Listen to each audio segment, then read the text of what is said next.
Zəfər bəy, birinci suala düzgün cavab vermədiniz, amma hələ 4 şansınız var və bu 4 şansdan bir neçəsini dəyərləndirə bilərsiniz və yaxud da hamısını.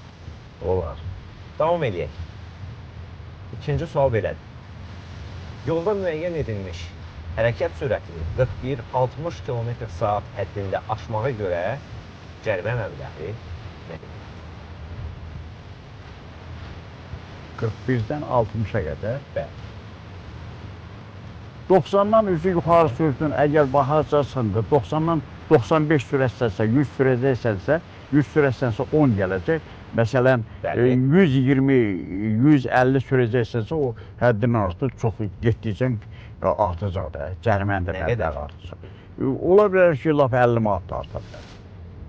Dəqiq rəqəm. Ancaq ki, aşağı, məsələn, 90-dırsa, mən 95 ilə keçirəmsə, o 10 manat artar da, o sağlar.